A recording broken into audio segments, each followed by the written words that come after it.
અભિવાદન કરીએ શ્રી દેવુશ્રી ચૌહાણ. બરાબર 5 વાગ્યાના બેઠા છો અને 9:30 થાય છે.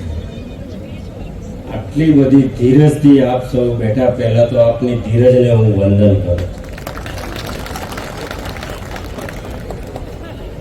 મધ્ય ગુજરાત માલધારી મહાસંમેલન, ચૈત્ર નવરાત્રિનું પર્વ અને આવા પવિત્ર દિવસે આપ સૌને મારા જય ઠાકર, જય દ્વારકાધીશ, જય રણછોડ.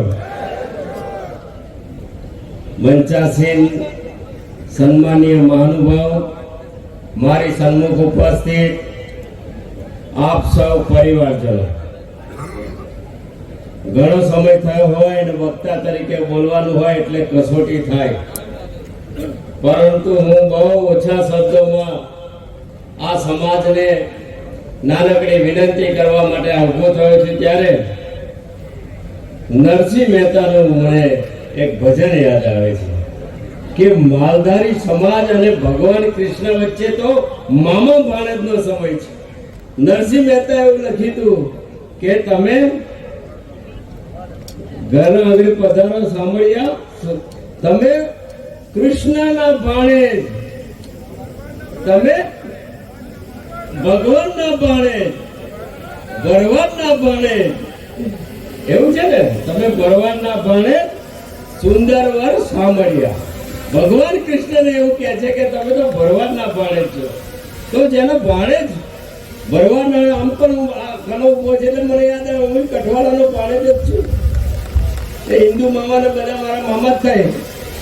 નાહેતર આ તો કુળ કહું, બધાને ખબર પડે, કાળું મૂકીને બધાને. આપણે એવા સમયે ભેગા થયા છીએ, કદાચ રાજકીય વાત હશે, પરંતુ હું જોઈ શકું છું કે પહેલી વાર આ ખેડાના આંગણે માલધારી સમાજનો મહાસંગમ અને આવું અદ્ભુત દ્રશ્ય ઇતિહાસમાં હું પહેલી વાર જોઉં છું.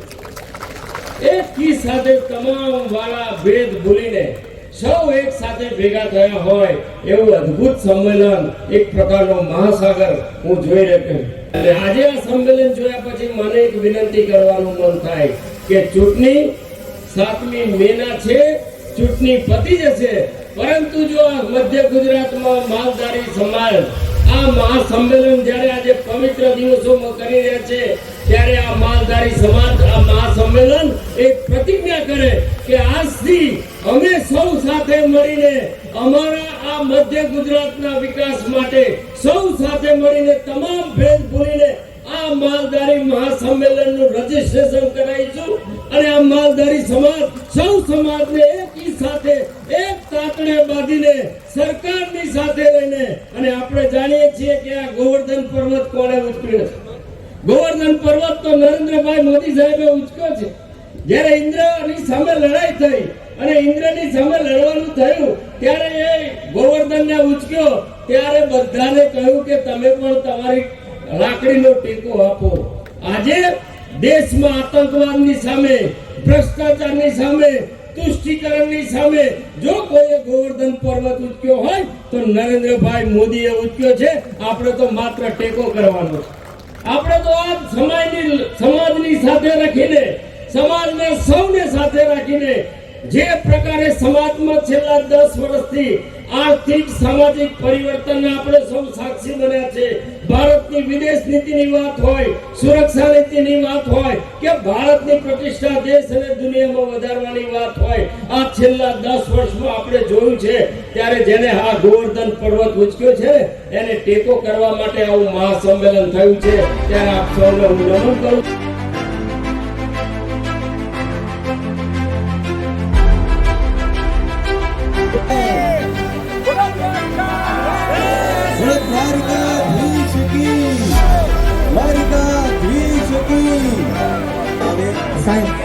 અહીંયા સાહેબનું સોનાની અને ચાંદીની પાઘડી પહેરાવી મોન્ટુભાઈ કાળુભાઈ દેસાઈ સમગ્ર એમનું સન્માન કરી રહ્યા છે.